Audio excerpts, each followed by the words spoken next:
Pemirsa Ayo Hidup Sehat, tahukah Anda bahwa singkong ternyata adalah tanaman kaya manfaat? Mulai dari daun hingga umbinya memiliki khasiat bagi kesehatan. Mungkin tak terbayangkan oleh Anda sebelumnya, daun singkong mengandung protein mentah yang cukup tinggi. Manfaat ini bisa Anda dapatkan dengan bermacam olahan sesuai selera. Salah satu menu yang mungkin bisa jadi pilihan adalah tumis daun singkong. Sementara itu, umbi singkong banyak dijual di pasar dengan harga murah meriah. Melimpahnya singkong di Indonesia membuat makin beragamnya olahan makanan ini. Di antaranya tape. Peyem singkong merupakan hasil fermentasi singkong dengan ragi. Makanan ini biasanya juga dijadikan isian es campur. Berikutnya adalah kolak singkong. Sajian khas buka puasa ini menjadi salah satu jajanan tradisional yang cukup populer. Biasanya kolak singkong dipadukan dengan buah nangka atau pisang. Singkong terutama yang diolah dengan cara direbus dipercaya bisa membantu mencegah munculnya sel kanker dalam tubuh. Meski belum ada penelitian lebih lanjut mengenai kejelasan ini, nyatanya banyak orang yang menjadikan singkong sebagai camilan sehat. Nah, untuk lebih berkenalan dengan tanaman umbi-umbian yang satu ini, mari ikuti pembahasan seputar fakta atau mitos singkong dan daun singkong berikut ini. Aduh, ini singkong. Aduh, saya tuh nggak makan singkong, Dok. Masa artis makan singkong sih? Sombong banget sih, maaf ini banget enak ya, loh Kak enggak. Bekti. Aku aja makan. Aduh, rasanya tuh juga ya Allah hambar-hambar aja. Enak, udah gitu mengenyangkan. Terus katanya mengandung banyak serat ya Dok ya? Bagus ini, Dok, jadinya, Dok. Bagus, makanya belum tahu. Orang bilang nggak tahu, maka nggak sayang. Nah, nanti kita cerita banyak mengenai singkong dan daunnya, ya. Oh, ini daun singkong juga rasanya kan maksudnya agak pahit-pahit gimana gitu, Dok. Tapi bagus, banyak sekali kandungan gizinya, jadi bagus untuk kesehatan. Oh, gitu. Dok, ini ada masyarakat bilang nih katanya kalau misalnya singkong ini dapat menyembuhkan kanker Dok. Ah, Mitos masa? atau fakta nih? Nah, Fakta atau mitos tuh, Dok? jadi kaget. Kagetnya aku, Dok. Masa sih, Dok? Ini adalah mitos. Oh, mitos. Ya, meskipun gini, di masyarakat itu beredar banyak sekali ya bahwa kanker ini bisa disembuhkan kalau kita makan singkong karena katanya mengandung vitamin B17. Tapi ternyata ini hanya laporan dari 1-2 kasus. Oh. Yang mereka lihat adalah si singkong ini dia mengandung yang namanya sianida. Suka mendengar nggak? Iya, Singkong tuh ada sianida. Nah, dia termasuk golongan sianida, B17-nya itu. Dan sianida ini kalau dilakukan tes pada sel kanker memang selnya mati.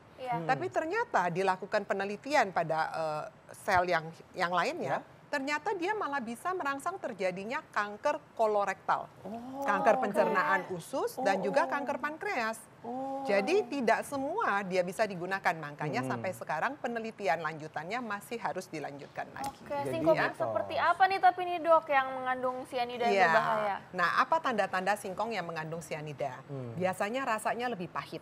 Kemudian warnanya suka lihat nggak? Singkong-singkong tuh ada yang biru-biru. Iya, betul. Ya, itu ada dia. biru Suka ungu. lihat. Iya. Ya, biru ungu seperti itu. Nah, Itu diapain, Dok? itu sebaiknya dibuang ya, jangan dimakan. Dibuang, jangan dimakan. Itulah sianidanya. Betul, karena dia ada sianidanya di Oh, situ. gitu. Jadi apa namanya singkong-singkong yang seperti ada warna-warna Ungu-ungunya. seperti itu kebiru-biruan. Itu kulitnya atau di Di dagingnya, Dok? dalamnya, Di dalam dalamnya? daging ininya. Oh, Kalau ini kan dalam putih ya, dagingnya. paling cuma Iya, ini hitam-hitam putih. bekas Betul, ini- akar-akar kecilnya. Oh, hitam-hitam kuningnya. akar-akar kecil. Iya, Jadi iya. kalau ada biru-birunya, biru dibuang aja, jangan itu dipakai. dibuang, jangan di. Itu efeknya apa, Dok? Kalau misalnya kita kemakan paling tidak kita nggak sengaja Ya, gitu, Dok. sianida itu adalah toksik, racun Ya, untuk tubuh kita ya, tergantung kadarnya. Kalau misalnya jumlahnya cuma sedikit, hanya 1 garis, 2 garis ya nggak apa-apa, tubuh kita bisa menganulir. Ya. Tapi kalau jumlahnya banyak, orangnya bisa menunjukkan tanda-tanda keracunan ya, yang mual, muntah, dan akhirnya kalau makin besar dosisnya ya mungkin bisa menyebabkan berarti hal-hal harus- yang jelek juga. Oh my Harus God. dipilih-pilih ya Dok ya? Pilih, cari yang bersih. Ini ada fakta atau mitos lagi, Dok. Ini daun singkong itu memicu hipertensi. Fakta atau mitos, Dok? Mitos. Mitos. Ya. Jadi makan daun singkong banyak-banyak nggak hipertensi ya, Dok? Enggak hipertensi kecuali kenapa bisa makannya sama terasi di mana garamnya banyak ya, benar. Kalau digaramin gimana nih Dok? Kan garam kadang-kadang hambar nih katanya. Ya. Gimana Jadi tuh, Dok? gini, kalau daun singkong sendiri, kalau kita bilang hipertensi, biasanya dikaitkan dengan kadar garam. Nah, garamnya ini tidak terlalu banyak. Kadar Oke. sodiumnya cuma 76 mg per 100 gram. Padahal WHO mengizinkan kita makan garam kira-kira 1 hari itu 5 gram. Berarti kan komposisinya nggak banyak. Yang jadi masalah, daun singkong ini karena rasanya hambar, seringkali ditambahin dengan sambel-sambel itu terasi. yang bikin, itu yang terasi. bikin jadinya malah Garamnya banyak. Padahal itu Iya. enak ya dok ya. betul sekali. Jadi kalau singkongnya aja, daun singkongnya aja tidak menimbulkan masalah. hipertensi. Jadi ternyata nih singkong sebenarnya nih kandungannya apa aja sih dok? Oke. Singkong ini digunakan sebagai pengganti karbohidrat. Iya. Ya. Jadi kalau kita dengar karbohidrat, pasti pikirannya langsung oh nasi, kentang, roti. Betul. Ya. Padahal singkong juga bisa dipakai ya. Cuman memang kandungan proteinnya pada singkong itu lebih sedikit dibandingkan dengan nasi. Nah, makanya kita suka dengar anak singkong, anak singkong. Iya, iya, Itu betul. kan konotasinya nggak terlalu bagus ya. Nah, itu karena kandungan proteinnya memang lebih rendah dibandingkan dengan nasi. Oke, Begitu. berarti makan singkong secukupnya aja ya dok. Ya? Secukupnya sebagai pengganti nasi ya. Jadi Nasi, jangan seperti ini. Saya pagi makannya nasi. Lauknya Nanti singkong lauknya gitu. singkong. Ya, atau nanti bentar lagi habis makan nasi satu porsi saya makan lagi singkong gorengnya 2. Itu karbohidratnya jadi kebanyakan. tambah. Iya. Dan karbohidrat ini digunakan sebagai sumber energi. Ya. Jadi artinya bagus untuk bekerja dan sebagainya. Nah, kalau kita kerjanya sedentary, artinya mager, Ya. hanya di kantor, duduk, ngobrol-ngobrol, nulis pakai komputer, geraknya kan nggak banyak. Ya. Energi yang dikeluarkan nggak banyak. Kalau pola makan seperti itu, siap-siap bisa jadi obesitas. Itu yang pertama. Ya. Makin besar dia tuh perut saya di lama-lama nih. Dok, tapi ini katanya kalau misalnya sering konsumsi singkong di saat hamil, ini bisa buat ibu-ibu jadi anaknya itu cacat lahir, dok. Dan katanya bisa mempengaruhi juga fungsi tiroid. Ini mitos atau fakta, dok? Ini mitos. Betul. Ya, mitos. Jadi memang di masyarakat banyak sekali beredar seperti itu ya. Mungkin mereka hanya ingin memberikan pesan, Anda jangan terlalu banyak makan singkong kalau lagi hamil supaya janinnya mendapat nutrisi yang lebih sempurna, lebih baik. Gitu. Jadi orang zaman dulu tuh kalau ngajarin anaknya kan selalu ditakut-takutin. Iya, Iya, betul. Iya, jangan Makan duduk. singkong Iya, dulu. jangan. Nanti Seperti jadi itu. anaknya jadi anak singkong. Asal jangan jadi anak kingkong ya. Anak kingkong. Nah, berikut ini ada fakta atau mitos bahwa yang namanya daun singkong ini mampu meningkatkan daya ingat. Fakta atau mitos tuh dok? Nah, ini adalah mitos juga. Mitos ya. lagi? Mitos. Nah, daun singkong ini kan karena kandungan nutrisinya cukup baik ya. Jadi dia kaya akan vitamin, mineral, serat, dan vitaminnya cukup banyak. Mulai dari A sampai C ya. Kemudian ada vitamin B segala macam. Tapi kandungan ini kan tergantung cara ngolahnya.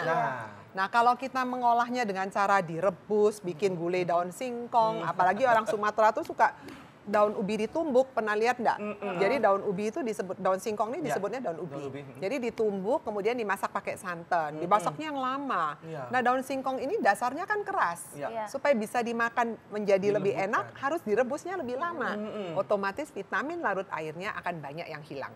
Seperti itu. Tapi emang enak dok, itu bumbunya menyerap dok. Apalagi kalau di warung Padang begitu, minta dong sayur singkongnya, ya kan?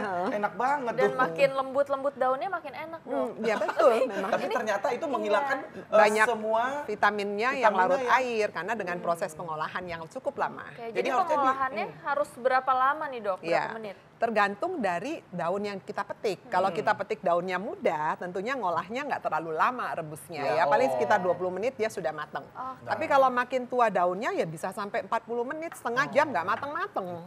Ya. Oke, nah dok ini ada mitos atau fakta lagi dok. Katanya singkong ini dapat mencegah osteoporosis. Mitos atau fakta, dok? Daun singkong ini singkong kaya dan akan buahnya. kalsium. Ya, jadi kaya akan kalsium. Tapi kalau mau mencegah, artinya kalsium itu harus dimakan setiap hari. Lah kan kita nggak saban hari makanin daun singkong. Iya. Cuman kalau dia bisa mencegah, betul. Ya, tapi Oh, bahan makanan sumber kalsium bukan cuman daun singkong. Ini Ya. fakta ya dok? Jadi ini adalah fakta, Oh. bisa. Cuman kalau makan kan juga mesti variasi. Ya. Iya, jadi nggak cuma Sebanyak daun apa singkong nih terus. dok kalau misalnya Iya, untuk untuk mencegah mencegah osteoporosis. osteoporosis? Untuk mencegah osteoporosis biasanya kita membutuhkan mineral ya. Harus ada kalsium, fosfor, vitamin D ya. Vitamin-vitaminnya mesti masuk. Protein juga harus cukup. Kalau enggak yang ngikat siapa Ya, untuk vitamin itu dia. mineralnya. Nah, kalau kita membutuhkan tergantung usianya. Kalsium itu dibutuhkan antara 500 mg sampai 1 gram per hari tergantung umurnya ya. Kalau 1 gram itu artinya 2 gelas susu. Jadi 1 gelas susu itu kira-kira mengandung 500 mg.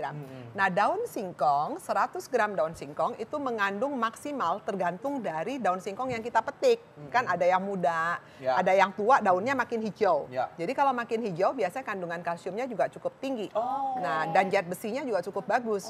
Yang jadi masalah, ngerebusnya jadi lebih lama. Gimana tuh? Nah, dia bisa mengandung kira-kira sampai 730 mg per 100 gram. Oke, nah ini ada fakta mitos lagi dok, bahwa daun singkong itu dapat meremajakan sel tubuh dok. Fakta atau mitos? Ini adalah fakta. Wow! Habis biar ini dok. Biar sel tubuhnya remaja. Awet muda dok. Saya nggak mau tua dok. Ya tapi nggak begini juga makannya. Jadi gimana dok? langsung bahwa ini adalah fakta. Langsung Kok bisa dimakanin, dok? ya. Gini, daun singkong ini kaya akan vitamin A dan vitamin C. Vitamin A-nya bisa kandungannya sekitar 8.600 mikrogram. Nah, vitamin C-nya kandungannya bisa sampai 500 miligram per 100 gram. Artinya apa? Dua vitamin ini mempunyai efek sebagai antioksidan. Vitamin A dan C kan kita kenal sebagai antioksidan kan. Kalau kepengen mukanya bagus, kasihin krem-krem yang vitamin A dan C dan sebagainya. Nah, otomatis tujuannya antioksidan salah satunya adalah meremajakan sel-sel tubuh kita. Oke, tapi dimakan ya dok, bukan Dimakan, bukan dioles. ditempelin. Ya, jadi harus asupan makanan Iya, ya dok. betul. Baik, tidak ditempel ya, bukan jadi masker ya, terus ditempel-tempel di sini ya, gitu ya.